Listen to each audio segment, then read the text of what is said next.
Well, good morning, YouTube. Hey, today we're going to talk about something a little bit more controversial than we normally do. So I'm sure just about everybody has seen the news that this truck driver 2 years ago, back in 2019, was going down the hill in Colorado on I-70. He made some bad choices and ended up crashing at the bottom of the hill into a bunch of stopped cars.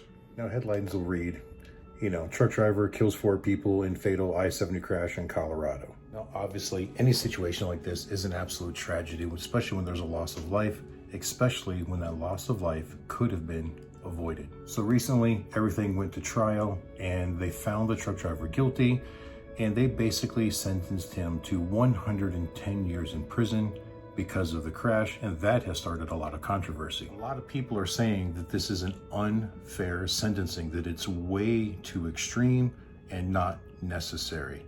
And I have to admit, I kind of agree with that. I do think that this driver needs to be punished because he made mistakes. However, 110 years, I think that's a little bit unrealistic. What would have been an appropriate sentencing? Truth is, I don't know. 5 years, 10 years, 15, 20? I really don't know what the answer there is, but I know that 110 is just too much. So I was scrolling through Facebook today and I saw someone there post how this is completely unfair that he gets this much because of the fact that, a soccer mom makes a mistake and kills a kid in a school zone or something. They get 4 years and then they're back out living their life. I don't know if that was an actual court case that he was reciting or if he was just trying to make some kind of example. I've got no data to back that up. However, what happened in Colorado and the statement that that particular person on Facebook had made are completely unrelatable. And this is why. Every person on the roads, whether they're 4-wheelers, 2-wheelers, truckers, it doesn't make a difference.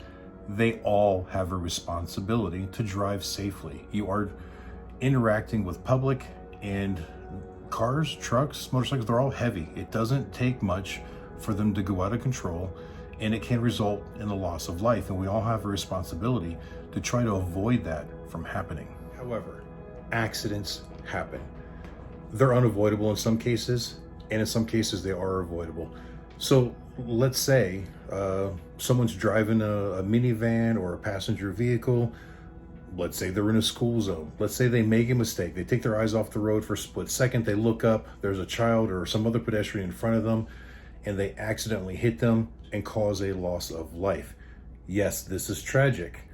And yes, there should be still some kind of a punishment there, because there's got to be a reason that they weren't paying attention and the loss of life happened, and you got to pay attention. And in a situation like that, I totally get, that, a judge may, give somebody 4 years or even probation because it was completely accidental. Yes, a mistake was made, but it was completely accidental and it happened fast. And maybe that's just the way that it worked out. And this is why a situation like that doesn't apply to what happened in Colorado. As I said, every single driver of a motor vehicle has a responsible for public safety. But when you become a CDL driver, you are considered a professional. You're driving vehicles at upwards of 80,000 pounds, and in some cases more with special permitting. There is a much larger responsibility that gets added, and your actions have a lot stiffer consequences should you make a mistake. Those of you that have been following me around for a while, you know that I've only had my CDL for about 1.5 years. So I'm technically still considered a fairly new driver. Although my businesses have had me driving trucks and trailers forever, they've just never been commercial. Even when I first started driving Goliath, I did not have a CDL. I was not required to have it then. But I still drove it very carefully. Along with having a CDL, there's training that comes along with that. There's extra rules. And the outlook for public safety has got to be that much greater. You have to pay attention to what's going on around you, and you have to be willing to make choices that will protect other people, not just yourself. So this truck driver in Colorado didn't just blink and something happened so fast that he wasn't able to make a correction and a tragedy happened. He made a series of terrible mistakes that started at the top of the mountain and carried all the way down to the bottom, which is why the penalty for this should be much stiffer. Because as a commercial driver, You were supposed to have that better training. You're supposed to know better than the average four-wheeler that might have made a mistake. You're supposed to be able to handle that vehicle in specific situations. So what were the mistakes he made that led to the stiff penalty? We'll go over those right here. For those of you that aren't truckers, and I understand that my channel is split between truckers, bikers, and some of you are both. Props to you. At the top of most of these steep mountains, there's always a brake check area. Every commercial driver is required by law to stop, inspect their brakes, make sure they're working before proceeding down the hill. And this driver failed to do that. He drove past the check station and just kept going. Then, from what I understand, he put the truck in neutral. I don't know why. I don't have a lot of details on this, and if you guys know why, leave a comment below and tell me. But now when you go through CDL training, one of the first things they teach you is when you're going down grade, you never, ever put the truck in neutral.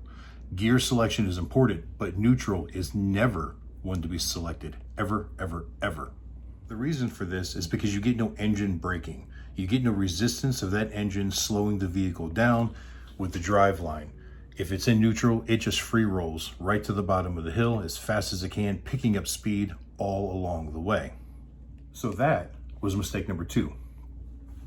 So I'm understanding that his brakes failed. I never really got a reason why they failed. And some people are saying that the carrier should be held responsible. So yes, if he had a truck that he started out with faulty brakes, then yeah, maybe the carrier should be held responsible, but he should have done a pre-trip and made sure his brakes were good. That's also what that brake check area is on top. But what I'm betting happened is because he put the truck in neutral and he didn't stop for the brake check, he was carrying too much speed and he tried to use his brakes to slow the truck down, and he overheated his brakes, causing a total loss of brakes, which happens in big trucks. When you overuse the brakes in a big truck, they get really hot and the brake drums will expand, and then the shoes can't reach the drums and you get no braking efficiency. I don't know what his speed was when he crested the hill, but there are videos documenting him doing in excess of 100 miles an hour at points going down the hill.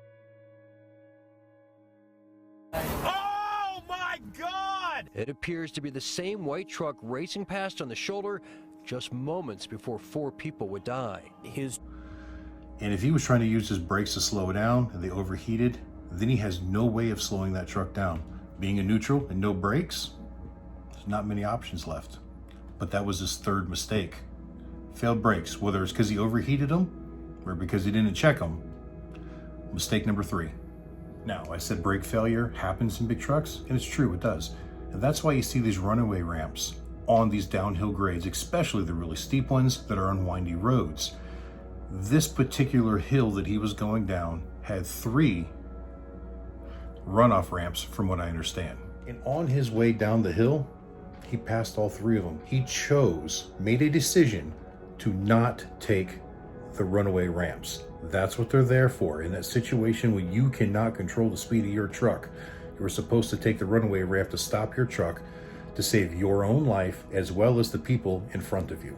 So how many mistakes is that now? 4. 4 mistakes. He passed the runaway ramp. In fact, instead of going to the runaway ramp, he moved left in the lane into the fast lane, trying to keep it on the road. So I said that was his 4th mistake. But if there's 3 runaway ramps, wouldn't that make his 4th, 5th, and 6th mistake? Because he passed 3 of them. Video from Alex over at the Asian My Show the other day too, talking about these runaway ramps and how it's kind of an unspoken code. If you're a commercial driver, you should be willing to take your own life, or at least the chance of taking your own life, in order to save the lives of others. And I hate to say it, but it's really not an unspoken code. You know, I looked in my driver training manual and it says it right in there. No, it doesn't say commit suicide to protect people, but it tells you that you got to make that choice. If you've got to drive off the road to stop from killing other people, that's probably what you need to do. Now, I know that's a really hard thing to say, and if I was in that situation, would I do it? I'd like to think I would.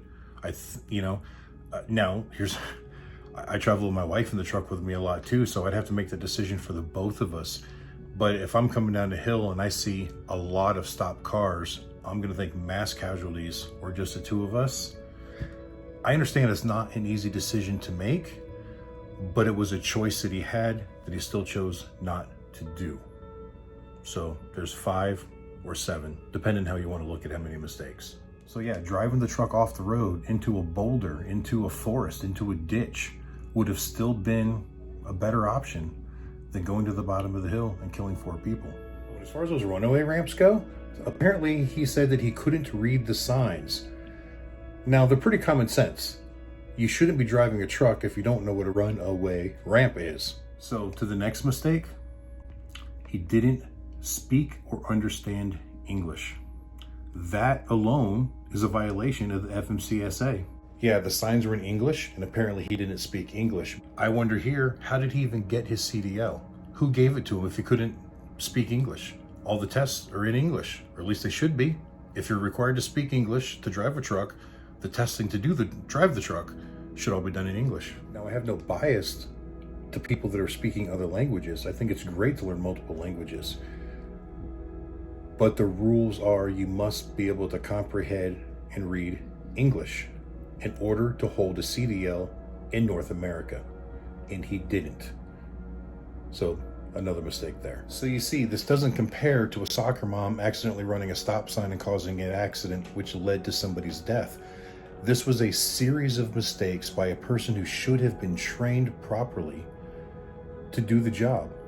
And he didn't do any of the things right. Any of them. All right, guys, so this is all the reasons why his accident does not relate to something in the passenger car vehicle, because he should have known better. And yes, it should carry stiffer penalties than an average automobile accident, because he should have known better. The proper training should have told him to make better choices and avoided the accident. And it's just like any other profession.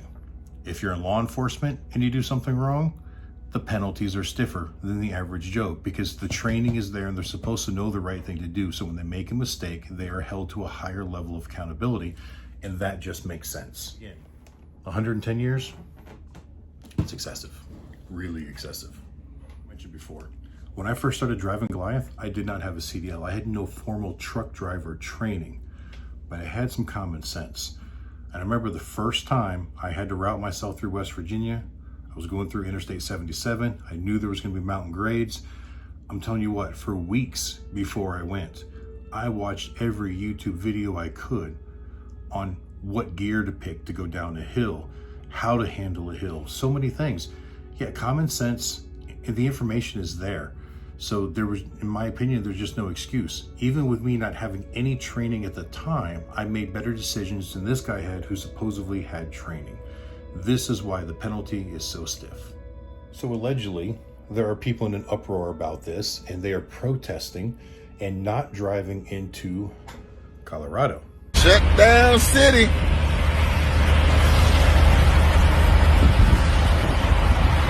To be honest, I've seen zero proof of this. I know there's been some Facebook posts and some YouTube videos, but none of them are really factual. So again, the other day on the Asian My Show, Alex actually called the Colorado Highway Patrol and asked them about it, and they had no record of anybody protesting. Yeah, there were some videos of trucks lined up on the streets not entering Colorado, and that was factual. Trucks really were not driving into Colorado, or once they were in Colorado, they were sitting on the shoulders. But it had nothing to do with this case.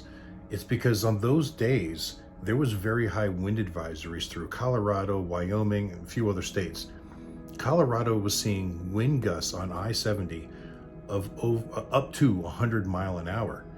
Well, guys, it's just not smart to drive a truck in that. So the Colorado Department of Transportation, or the state troopers, highway patrol, whoever it is that makes a decision there, they decided to close the highways to high profile vehicles because of the strong winds. So it wasn't really these drivers' choice. They were not allowed to continue traveling through the state because it wasn't safe. You know, as I said, the headlines read, truck driver kills 4 people. Let's not forget about the other damages and injuries. 4 people died, yes, but look at the scene of the accident in the pictures. There is mass destruction. The dollar amount alone on the vehicle damages and the cargo damages and the damage to the road and everything else. This is an astronomical number that this guy is still responsible for. And there had to have been countless amounts of injuries related. People that didn't actually succumb to their injuries, people that were still alive. But how many people still had to go to the hospital? How many people still had to go have a surgery in order to survive? Let's not forget about all those people and only focus on the 4 who lost their life. Yes, I know that it's still more tragic, but there's a lot more to it than just 4 people dead. So if I forgot something, leave a comment below. Tell me what you think about the whole situation. In summary, yes, I believe that he deserves a very stiff penalty, but I don't think 110 years was the right penalty for it. Anyway, guys, thank you for watching. I hope you liked the video. If you did, like, share, and subscribe if you aren't already. And until the next time I see you, keep those engines running.